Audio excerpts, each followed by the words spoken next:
Okay guys, आज हम discuss करेंगे कॉटन जैसेट। इस वीडियो में हम कपास का फुदका को डिस्कस करेंगे, जिसका कॉमन नाम कहा जाता है कपास का फुदका और इसे कॉटन जैसेट कहते हैं। और इसकी लगभग 40 स्पीशीज़ कहाँ पाई जाती है वर्ल्ड वाइड। 40 स्पीशीज पाई जाती हैं, जबकि इंडिया में इसकी 12 स्पीशीज़ मिलती हैं। पूरे वर्ल्ड वाइड तो 14 पाई जाती हैं, बट अगर इंडिया में बात करें तो 14 में से 20 जो 12 जो स्पीशीज़ हैं वो इंडिया में पाई जाती हैं। और ये कॉटन को जो नुकसान पहुंचाने वाली मेन स्पीशीज़ होती है, मुख्य जातियों में इनको काउंट किया जाता है। ऑर्डर क्या रहता है इसका? हेमिप्टेरा। फैमिली क्या है इसकी? सिसेलिडी। और इसका जो जीनस है एमरास्का। और इसकी जो स्पीशी है वो है बिगुटुला। बिगुटुला बिगुटुला इसकी जो स्पीशीज रहती है, स्पीशीज होती है, स्पीशीज का नाम होता है। और इस प्रकार इसका ये क्लासिफिकेशन रहता है। और नेक्स्ट हम बात करते हैं जब इसके होस्ट प्लांट की। तो होस्ट प्लांट आपको पता है कि जब नाम है इसका कॉटन जैसेट है, तो इसका जो मेन होस्ट प्लांट है वो क्या रहेगा? कॉटन या कपास। तो इसके जो होस्ट प्लांट्स हैं तो दैट इज कपास, भिंडी, हॉलीहॉक, आलू, बैंगन, टमाटर और सूर्यमुखी। मीन्स इन प्लांट्स पर ये जो इंसेक्ट है ये अपनी लाइफ साइकिल को पूरा करता है। नेचुरल सी बात है, उस प्लांट क्या है जहाँ पर लाइफ साइकिल को पूरा किया, जो एग लिंकेज है या उसकी जो लार्वा या जो उसकी न्यू स्टेज है वो उस प्लांट्स को खाकर ग्रोथ करते हैं। और अगर हम इसके डिस्ट्रीब्यूशन की बात करें, किस प्रकार से इसका वितरण रहता है, चाहे वो वर्ल्ड वाइड बात करें या हम इसकी इंडिया में बात करें, तो जो भी देश, नाम से पता है ना कॉटन जैसेट, तो कॉटन से मतलब है कि जहाँ कॉटन है वहाँ ये इंसेक्ट है। तो कॉटन जैसेट जहाँ जहाँ कपास उगाई जाएगी, चाहे वो इंडिया की बात करें चाहे हम वर्ल्ड वाइड बात करें, तो वहाँ वहाँ पर इस जो इंसेक्ट का, जो कपास का फुदका या जैसिड है, इसका वितरण पाया जाता है। नेक्स्ट हम देखते हैं कि इसका जो डैमेज है वो किस प्रकार से होता है ना। ये क्या है कि इसको कपास का भयानक शत्रु कहते हैं। क्यों कहते हैं? क्योंकि ये डैमेज अधिक करता है। इस कीट का जो प्रकोप है वो लगभग 80 ईयर्स अगो पंजाब में जो अमेरिकन स्पीशीज की जो कॉटन थी उसको इसने बहुत बुरी तरह से डैमेज किया था। जैसे कि अभी आपने देखा ना कि ये टिड्डी दल का आक्रमण हुआ था, तो क्या होता है पूरी पूरी फसल को ये नष्ट कर देते हैं। इसी प्रकार अबाउट 80 ईयर्स बैक 80 साल पहले पंजाब में भी जो अमेरिकन कॉटन थी, स्पीशीज होती है ना अलग अलग, हर एक वैरायटी जिसको कहते हैं, तो वो अमेरिकन जो कॉटन थी उस पर बहुत भयानक रूप से इसका प्रकोप देखा गया था। उस समय क्या हुआ था, इससे जो फसल है वो नष्ट हो गई थी। और इसके जो एडल्ट है या इसके जो निम्फ है वो क्या करते हैं, जो लीव्स होती हैं उसकी जो शिराओं के पास रस चूसते रहते हैं। और रस चूसने से क्या हो जाएगा? पत्तियां पीली पड़ जाती हैं और पीली पड़ के ये नीचे की तरफ मुड़ जाती हैं या नीचे की तरफ लटक जैसी जाती हैं। और इससे क्या पूरी की पूरी फसल पीली पड़ जाती है और प्लांट्स की ग्रोथ नहीं होती, पौधे छोटे ही रह जाते हैं। और उसमें जो फ्लावर है वो कम होते हैं, फूलों की संख्या और फूलों का खुलना। और रुई की जो क्वालिटी है, जो कॉटन की क्वालिटी है, वो प्रभावित होती है, उस पर प्रतिकूल प्रभाव पड़ता है। और जो देसी कपास है हमारी, उसके कंपैरिजन में जो अमेरिकन कॉटन है, अमेरिकन कॉटन अधिक डैमेज होती है, अधिक प्रभावित होती है। और जो कॉटन की जो जातियाँ जिसकी पत्तियों पर रोए होते हैं, रोएदार पत्तियाँ होती हैं, उस पर इस इंसेक्ट का अटैक कम होता है। और इसके प्रकोप से 35% तक जो पैदावार है वो कम हो जाती है। नेक्स्ट हम बात करते हैं इसकी लाइफ हिस्ट्री की, इसकी लाइफ साइकिल की। तो इसकी जो लाइफ साइकिल है उसमें अभी हमने पहले भी स्टडी किया था कॉटन के पेस्ट में, रेड कॉटन बग में की 3 स्टेजेस हैं, तो सेम वे इसमें भी 3 स्टेजेस पाई जाती हैं, एग, निम्फ एंड एडल्ट।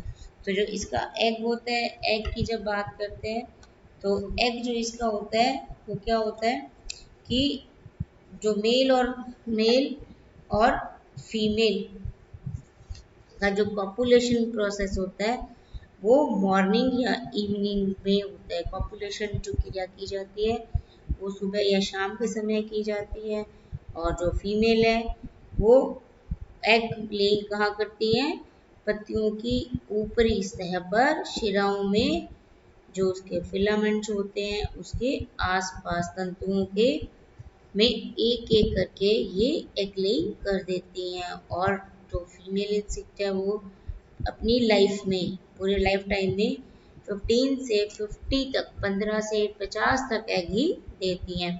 तो ये भी एक रिमेम्बरेबल थिंग है कि हमें इंसेक्ट के बारे में अगर हम स्टडी करते हैं तो ये भी इम्पॉर्टेंट पॉइंट है कि जो एग लेइंग होती है ग्रुप्स में है या वो सिंगल सिंगल है, और टोटल जो एग लेइंग की जाती है नंबर ऑफ एग्स कितने रहते हैं।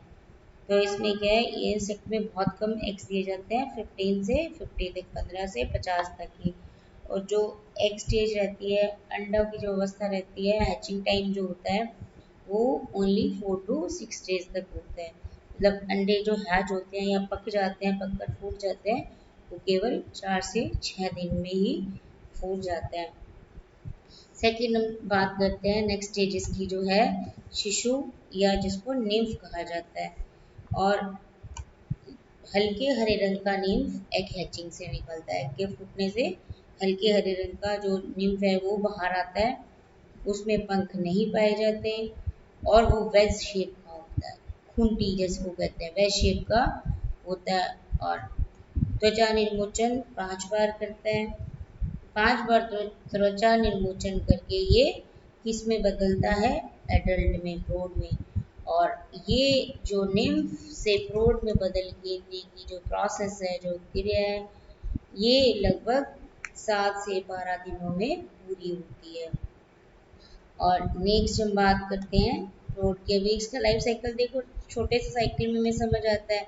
फर्स्ट स्टेज एग, सेकेंड में 4 to 6 डेज में हमारे पास क्या मिलता है, नेक्स्ट स्टेज इसकी जो निम्फ कहलाती है, ये गलत लिखा हुआ है यहाँ पे बच्चा, इसको आप करेक्ट कर लेना, ये निम्फ है यहाँ, ये लार्वा नहीं है, ये यहाँ पे इसका निम्फ है। और उसके बाद 7 to 12 डेज में निम्फ से निर्मोचन की क्रिया होने के बाद क्या मिलता है हमें, एडल्ट। और एडल्ट या प्रौढ़ के निकलने के या बनने के बाद 1 से 2 दिन के बाद, पॉपुलेशन क्रिया को करने के बाद हमें फिर से कौन सी स्टेज मिलती है, या जो फीमेल इंसेक्ट है वो एग लेइंग स्टार्ट कर देती है। तो जो टोटल लाइफ साइकिल है वो कितनी रहती है, 12 to 21 days life cycle complete हो जाती है। और एक ईयर में, एक साल में 4 जनरेशन देते हैं, 4 पीढ़ियाँ बनती हैं। और मेटामॉर्फोसिस कैसा पाया जाता है, इनकम्प्लीट मेटामॉर्फोसिस पाया जाता है। और इसका जो एडल्ट होता है वो क्या होता है, 2 से 3 मिलीमीटर लंबा और ग्रीन कलर का होता है। अब इसमें देखो कलर में टेम्परेचर के कारण वेरिएशन पाई जाती है, जैसे ह्यूमन बींग्स में पाई जाती है ना, जो ज़्यादा गर्म प्रदेशों में रहते हैं उनका कलर डार्क होता है, और ठंडे प्रदेशों में रहते हैं उनका कलर कंपैरेटिवली हल्का होता है, जैसे कहते हैं रंग साफ होता है। सेम वे देखो, इस जो एडल्ट या इस इंसेक्ट का कलर, जो सर्दियाँ होती हैं तो रेडिश कलर होता है, लाल कलर होता है, और जब गर्मियाँ हो जाती हैं तो इसका कलर ग्रीनिश येलो कलर में बदल जाता है। और अगले जो इसके पंख है उस पर ब्लैक कलर का स्पॉट होता है। और इसकी अब देखो करेक्टर, ये एक बहुत इंपॉर्टेंट करेक्टर होते हैं, ये क्या, तिरछा चलता है और प्रकाश की ओर आकर्षित होता है। तिरछा चलता है, प्रकाश की ओर आकर्षित होता है, तो हमारे पास एक है कि हम इसको लाइट ट्रैप लगाकर आकर्षित कर भी इसको नष्ट कर सकते हैं। और प्रौढ़ कीट है वो क्या है, 60 to 90 डेज तक, 60 से 90 दिन 2 से 3 महीने तक जीवित रहते हैं। अब नेक्स्ट हम बात करते हैं इसका जो मैनेजमेंट है, इसका जो कंट्रोल है, या इसको जो हम किस प्रकार इससे हम बचाव कर सकते हैं। तो जो इसकी कीट प्रतिरोधी जाती हैं उसको हम उगा सकते हैं। फिर अभी मैंने आपको पहले ही बताया कि हम इसका लाइट ट्रैप लगाकर कीटों को आकर्षित कर सकते हैं और उसको मार सकते हैं। और जैसे लोबिया को सह फसली के रूप में उगा सकते हैं।